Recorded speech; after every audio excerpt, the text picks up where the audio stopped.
Welcome to our YouTube channel. In this video we are going to talk about everything you need to know about traveling to London during pandemic 2021. So before starting this video, make sure to hit that like button, subscribe to our YouTube channel to join our family. If you're planning to travel to the UK, here's what you'll need to know and expect if you want to visit during the COVID-19 pandemic. The United Kingdom has seen one of the highest number of deaths from COVID-19 in the world, resulting in multiple lockdowns. In England, most legal coronavirus restrictions have now been lifted, but there are still restrictions in place regarding travel. Watch more below. In Scotland, Wales and Northern Ireland, other COVID-19 restrictions also remain.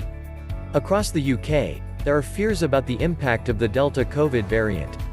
International travel to and from England, Scotland, Wales, and Northern Ireland currently takes place under a risk-based traffic light system, dividing countries into red, amber, or green categories. For the full list of green list countries and requirements, see below. What's on offer in London? The UK has one of the world's greatest cities. But beyond the architectural marvels and nightlife of the capital, there is much to explore. The rugged peaks of the Scottish Highlands, distant Welsh lakes and the wide sweep of Cornish beaches, for starters, plus historic towns and cities such as Bath, Oxford and Harrogate. Who can go? All travelers entering the UK, including British citizens, must present a negative COVID test taken within 72 hours of arrival. UK residents travelling from destinations on the red list, which include South Africa and Argentina, can enter the country but must quarantine on arrival in a hotel and follow testing requirements. See below for further details. If you've arrived from a red list country and your final destination is in Wales or Northern Ireland, you will need to book a hotel in England or Scotland. The Republic of Ireland has entirely separate entrance regulations, which are enforced when crossing the land border. What are the restrictions? All UK arrivals must provide a negative test taken within the past 72 hours, and complete a passenger locator form before arriving in the UK. A traffic light-based travel system red, amber, and green is in place in England, Scotland, Wales and Northern Ireland. Non-UK residents from red list countries are currently refused entry to the UK. British residents arriving home from red list destinations must undergo a 10-day hotel quarantine at their own expense. Before arriving in the UK, these travelers must purchase what the UK government calls a quarantine package, covering the stay in hotel quarantine, and food and drink while there. Bookings must be made through this online portal. The charge for a single adult is £1,750. Anyone dodging quarantine risks fines ranging from £5,000 rising to £10,000. From August 12, the cost for a single adult stay at a quarantine hotel is set to increase to £2,285. UK residents who've been fully vaccinated via the UK vaccine program who are returning to England, Scotland, Wales or Northern Ireland from an amber country no longer need to quarantine. These amber travelers must still do a pre-departure test and a PCR test on day 2, but they no longer have to do a day 8 test. UK residents arriving back in the UK who aren't fully vaccinated must continue to follow the original amber rules. Take a pre-departure test, quarantine for 10 days, and take a PCR test on day 2 and day 8 of quarantine. These travelers who are arriving back in England can end their quarantine early via the test to release scheme. More information on that here. Since August 2nd, travelers who are fully vaccinated with vaccines authorized by the EMA and FDA in Europe and the USA, or via the Swiss vaccination program, can travel to England from amber countries without having to quarantine on arrival. They also don't need to take the day 8 test. Fully vaccinated UK travelers arriving in the UK from France must still quarantine for 10 days, and follow the original amber rules. However, this rule is set to change from August 8. The guidance which previously suggested people shouldn't travel to amber countries has also changed in England. Travelers arriving or departing from a green destination have to take a pre-departure test, as well as a PCR test on or before day 2 of their arrival back in the UK. They do not need to quarantine. The countries currently on the UK's green list are Australia, Brunei, New Zealand, Iceland, Singapore, Faroe Islands, Gibraltar, Falkland Islands, Israel, South Georgia, and South Sandwich Islands and St. Helena, Ascension, and Tristan da Cunha, Anguilla, Antigua, Barbados, Bermuda, British Antarctic Territory, British Indian Ocean Territory, British Virgin Islands, Cayman Islands, Dominica, Grenada, Madeira, Malta, Montserrat, Pitcairn Islands, and Turks and Caicos Islands, Bulgaria and Hong Kong, Croatia and Taiwan. From August 8, Austria, Germany, Latvia, Norway, Romania, Slovakia and Slovenia will move to the green list. There will also be some changes to the amber and red list, including India and the UAE moving from red to amber. Some of the green list destinations don't currently permit non-essential UK travelers to enter. The UK government regularly reviews the green list, and there's also a green watch list which some countries are put on, if they're at risk of moving from green to amber. Cruising has now recommenced in the UK, and there are several staycation cruises happening this summer, traversing the UK coastline. See government guidance here and check the specific cruise line for regulations. The UK government has also announced that international cruises can recommence from England. Brits can use the NHS app as an NHS COVID pass to display vaccination details, or recent COVID test results for domestic or international purposes.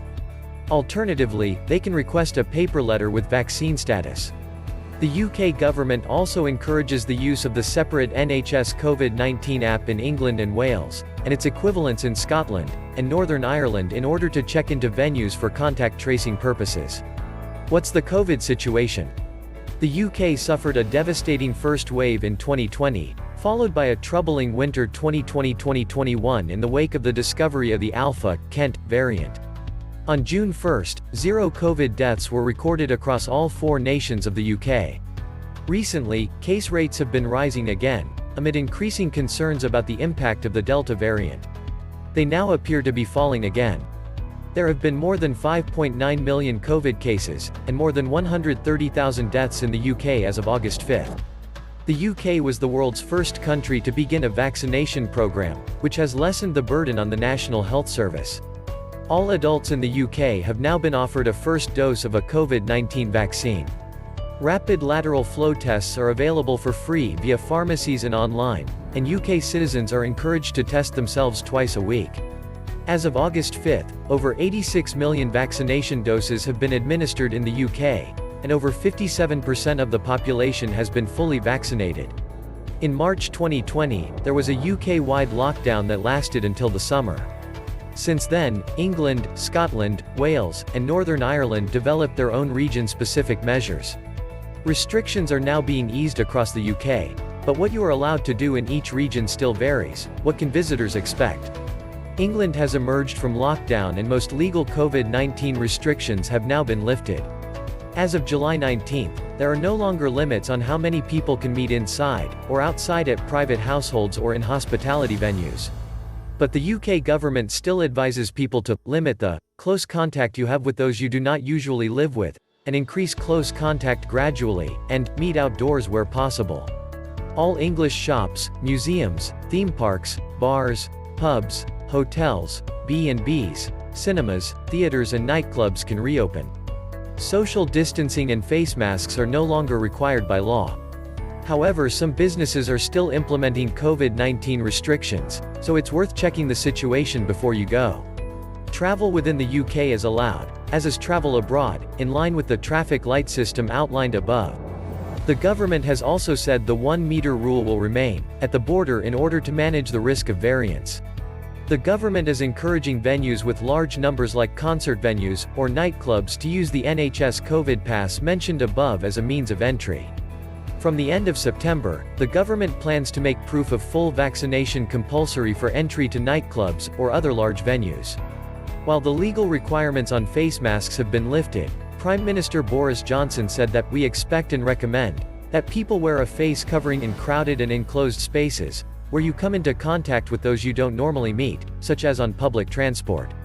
London Mayor Sadiq Khan has asked Transport for London, who manage the city's transport network, including the Tube, to continue to mandate travelers wear face masks after July 19, unless they're medically exempt.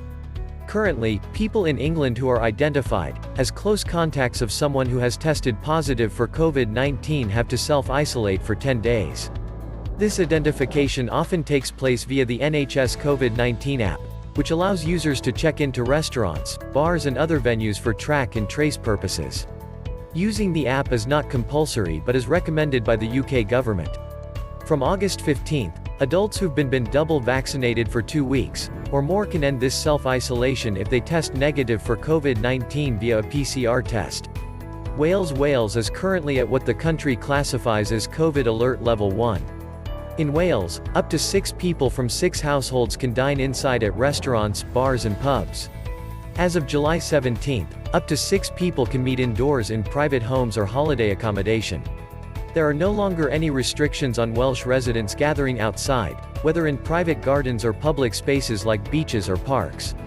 Holiday accommodation, including hotels and self-contained accommodation, has reopened. Theatres, museums and galleries are permitted to reopen. Travel within Wales and the rest of the UK is permitted, as is travel abroad under the traffic light system. Organised indoor events can now take place with 1,000 people seated or 200 people standing. Nightclubs remain closed. People in Wales should observe 2-meter social distancing, with those not in their household or extended household. Wales plans to move to COVID Alert Level 0 on August 7, removing the remaining legal COVID restrictions. In Level 0, Welsh Government has confirmed that face coverings will continue to be required by law in certain indoor settings, but not in hospitality venues. Wales also uses the NHS COVID-19 app for test and trace. Using the app is not compulsory but is recommended by the Welsh Government. Scotland has adopted a levels system, and on July 19, the whole of Scotland moved to Level 0. In Level 0, up to 8 people from up to 4 households can meet indoors at home and stay overnight, while up to 10 people from 4 households can meet in a public indoor place like a pub. Outdoors, up to 15 people from 15 households can gather. Under 12s don't count towards these numbers. Social distancing is still in place in Scotland, although it's not enforced among friends and family in private homes or outdoors. All households should remain 1 meter apart from one another in indoor settings, like pubs or restaurants. Face masks are still required in public indoor settings, such as public transport. Check the Scottish Government's website for full information on what you can do in each level. Museums, pubs, restaurants, shops, tourist attractions and theatres can all reopen. Nightclubs are still shut. Travel within Scotland and the rest of the UK is permitted, as is travel abroad under the traffic light system. First Minister Nicola Sturgeon has confirmed that Scotland will remove most remaining restrictions on August 9. The legal requirement on social distancing will be removed, and large venues, like nightclubs, will be able to reopen. Face coverings will remain mandatory in indoor public places and public transport. There will also be a limit of 2,000 people at any indoor event, and 5,000 people outdoors. Scotland has its own version of the NHS COVID-19 app called Protect Scotland. It's not compulsory, but its use is recommended by the Scottish Government. Currently, people in Scotland who are identified as close contacts of someone who has tested positive for COVID-19 have to self-isolate for 10 days. From August 9, adults who've been double vaccinated for 2 weeks, or more, and children between 5 and 17 can end this self-isolation if they test negative for COVID-19 via a PCR test. In Northern Ireland, all non-essential shops have reopened, and restaurants are open for indoor and outdoor dining for up to 6 people from 2 households. Children under 12 aren't included in this total. A single household of no more than 10 people can also sit together inside. As of July 5, live music and theater is allowed. Up to 10 people from 3 households can meet in a private home. Children under 12 are not counted in the total. For exact guidelines, see here. Up to 15 people, including children, from any number of households can also socialize outdoors in a private garden. Social distancing is still encouraged in Northern Ireland. Overnight stays in self-contained holiday accommodation with your household, or with up to 10 people from no more than 3 households are also permitted. Children under 12 aren't counted in this total. Northern Ireland outdoor visitor attractions have also reopened. Hotels and B&Bs have also reopened, as have museums, and other indoor leisure and visitor attractions. Travel within Northern Ireland and the rest of the UK is allowed, as is travel abroad under the traffic light system. Face coverings are required on public transport and some other indoor public settings. Northern Ireland does not have a definitive date when all COVID restrictions will be removed. Northern Ireland has its own version of the NHS COVID-19 contact tracing app called Stop COVID-19. It's not compulsory, but its use is recommended by the Northern Irish government. Comment below and let us know if you have any question. If this video was helpful, please like the video, and also subscribe to our YouTube channel. Thank you for watching.